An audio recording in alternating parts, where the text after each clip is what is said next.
آج کے اس تجزیے میں خوش آمدید۔ آج ہم ایک ایسی انتہائی سنسنی خیز اور تہلکہ خیز رپورٹ کا گہرائی سے جائزہ لینے والے ہیں جس نے مشرق وسطیٰ اور عالمی سیاست کے حوالے سے ایک بھونچال سا برپا کر دیا ہے۔ اس رپورٹ میں بدلتے ہوئے عالمی اتحادوں اور آنے والے مبینہ تنازعات کے حوالے سے کچھ بہت بڑے دعوے کیے گئے ہیں۔ یہ سورس مٹیریل دراصل عالمی بساط کی ایک ایسی تصویر کشی کرتا ہے جہاں ہر مہرہ تیزی سے اپنی جگہ بدل رہا ہے۔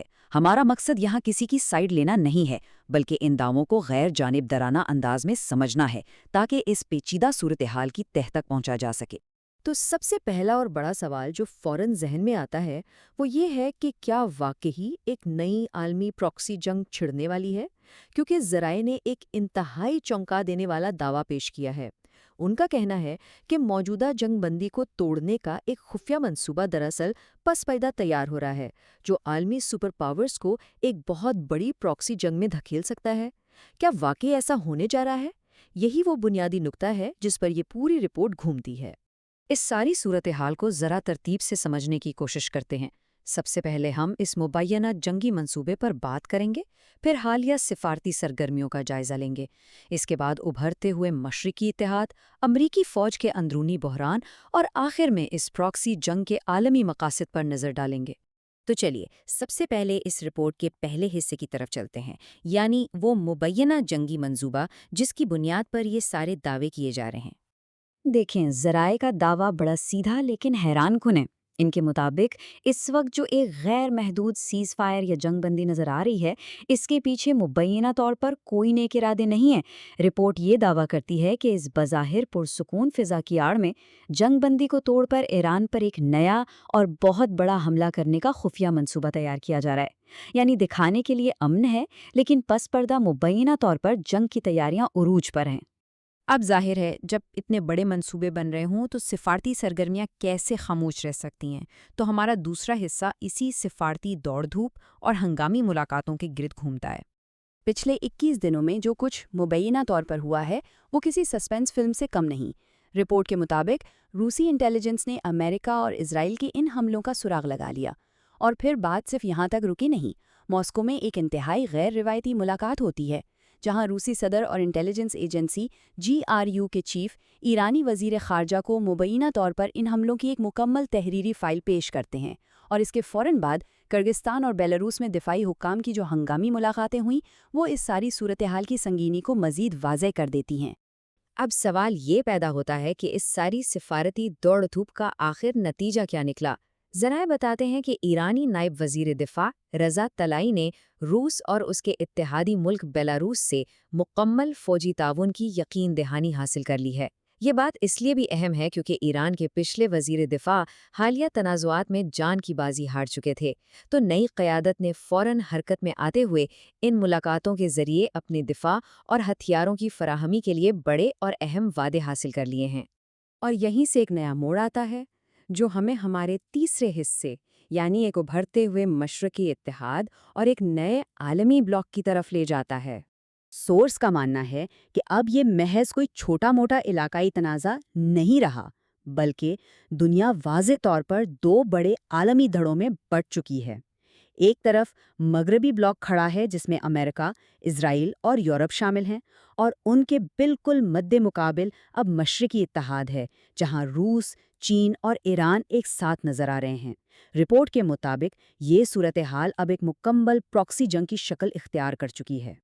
اس نئے مشرقی اتحاد کی طاقت کا اندازہ اس بات سے لگائیں کہ الجزیرہ کی ایک رپورٹ اور تہران یونیورسٹی کے ایک پروفیسر کے حوالے سے یہ دعویٰ کیا گیا ہے کہ روس اور چین ایران کو بڑے پیمانے پر جدید ترین ہتھیار فراہم کر رہے ہیں۔ ان میں تحریری انٹیلیجنس رپورٹس شامل ہیں، لڑاکا طیارے ہیں، فضائی دفاعی نظام اور انتہائی طاقتور میزائل تک شامل بتائے جاتے ہیں۔ اور سب سے چونکا دینے والا دعویٰ یہ ہے کہ مبینہ طور پر روس کے جدید ترین سیٹلائٹ ٹریکنگ سسٹمز کو استعمال کر کے امریکی بحری بیڑوں کی نقل و حرکت پر نظر رکھی جا رہی ہے۔ ساتھ ہی ساتھ چینی ملٹری ٹیکنالوجی کا بھی تیزی سے تبادلہ ہو رہا ہے۔ یہ واقعی ایک بہت بڑی ڈیولپمنٹ ہے۔ خیر، یہ تو ہو گئی عالمی اتحادوں کی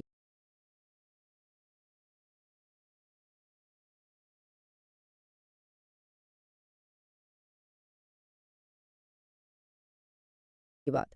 لیکن کہانی کا ایک اور رخ بھی ہے اور وہ ہمیں چوتھے حصے کی طرف لے جاتا ہے، یعنی امریکہ کا اپنا مبینہ اندرونی فوجی بحران اور پینٹاگون کے اختلافات۔ رپورٹ کے مطابق امریکہ کے اندر صورتحال اتنی گمبھیر ہے کہ مبینہ طور پر فوج میں ایک طرح کی بغاوت کی سی کیفیت ہے۔ دعویٰ یہ کیا جا رہا ہے کہ امریکی فوجی حکام موجودہ انتظامیہ اور وزیر جنگ پیٹ ہیگسٹ کے احکامات ماننے سے کھلم کھلا انکار کر رہے ہیں۔ ذرا سوچئے، پینٹاگون کا اپنی ہی وزیر کے احکامات ماننے سے انکار کرنا کتنی غیر معمولی بات ہے۔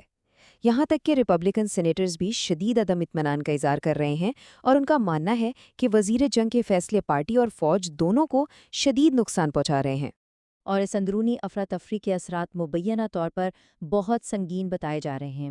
ذرائع کا دعویٰ ہے کہ بحریہ کے سیکریٹری اور آرمی گراؤنڈ چیف سمیت 20 سے زائد اعلیٰ فوجی جرنیلوں اور حکام نے استعفیٰ دے دیا ہے۔ اس مبینہ بغاوت نے جنگی کوششوں کو بری طرح مفلوج کر کے رکھ دیا ہے اور اب نوبت یہاں تک آ گئی ہے کہ سینیٹرز کھلے عام وزیر جنگ کو ان کے عہدے سے ہٹانے کا مطالبہ کر رہے ہیں۔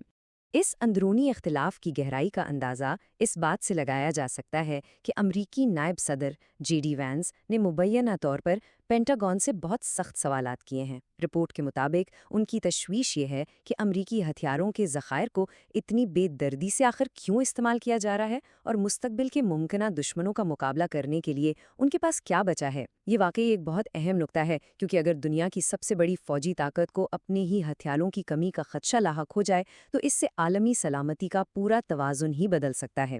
اس بات کو مزید تقویت ایک اور ذریعے سے بھی ملتی ہے۔ سورس نے سابق CIA ایجنٹ جان کیریاکو کے ایک پوڈ کاسٹ انٹرویو کا حوالہ دیا ہے۔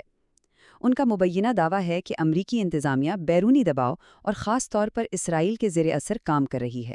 ان کے مطابق محض بمباری کے ذریعے ایک بہت بڑی قوم کی حکومت گرانے کی کوشش کرنا ایک بہت بڑی حماقت ہے، جس میں صرف قیمتی ہتھیار ضائع کیے جا رہے ہیں۔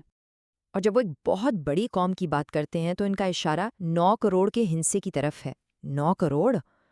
یہ واقعی ایک بہت بڑی تعداد ہے جو ایران کی کل آبادی کو ظاہر کرتی ہے۔ جان کیریاکو کا استدلال یہ ہے کہ صرف میزائلوں اور بمباری کے بلبوتے پر اتنی بڑی آبادی والے ملک کی حکومت کو گرانا عملی طور پر بالکل ناممکن اور بے سود ہے۔ اتنے بڑے ملک کو صرف ہوائی حملوں سے نہیں جھکایا جا سکتا، یہ زمینی حقائق کے یکسر خلاف ہے۔ تو پھر آخر اس سب کے پیچھے اصل کہانی کیا ہے؟ یہ ہمیں ہمارے 5ویں اور آخری حصے کی طرف لاتا ہے، جہاں ہم اس پراکسی جنگ کے پس پردہ مبینہ عالمی مقاصد کو سمجھنے کی کوشش کریں گے۔ رپورٹ کا سب سے بڑا اور تہلکہ خیز دعویٰ یہ ہے کہ یہ سارا کھیل محض چند ممالک کا آپسی تنازع بالکل نہیں ہے، بلکہ انتظامیہ کا اصل اور پوشیدہ مقصد چین اور روس کو ابھرنے اور سپر پاور بننے سے روکنا ہے، اور اس کے ساتھ ساتھ اس خطے کی تیل کی بے پناہ دولت اور وسائل پر اپنا مکمل کنٹرول قائم کرنا ہے۔ یعنی آسان الفاظ میں یہ عالمی بالادستی قائم کرنے کی ایک انتہائی پیچیدہ اور بڑی جنگ ہے۔ اور اس عالمی بالادستی کو یقینی بنانے کے لیے کیا حکمت عملی اپنائی جا رہی ہے؟ ذرائع کے مطابق ایک مخصوص ماسٹر پلان افغانستان میں موجود بگرام ایئر بیس سے جڑا ہوا ہے۔ دعویٰ یہ کیا گیا ہے کہ اس اڈے کو استعمال کرتے ہوئے ایران کی جوہری تنصیبات پر محض 2 گھنٹے کے اندر اندر نہایت تیزی سے حملے کیے جا سکتے ہیں۔ مبینہ طور پر یہ اڈا ایرانی جوہری خطرے کو بے اثر کرنے اور خطے میں روس اور چین کے مفادات کو کاؤنٹر کرنے کے لیے ایک کلیدی حیثیت رکھتا ہے۔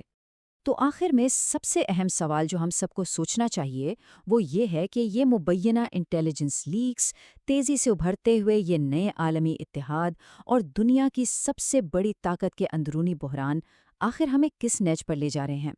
کیا ہم عالمی نظام اور سپر پاورز کی بالادستی کو ایک بالکل نئے اور شاید کچھ حد تک خطرناک انداز میں تبدیل ہوتے دیکھ رہے ہیں؟ یہ وہ سوال ہے جس کا جواب آنے والے دنوں میں ہماری دنیا کا مستقبل طے کرے گا۔ اس تجزیے میں ہمارے ساتھ جڑے رہنے کا بہت شکریہ۔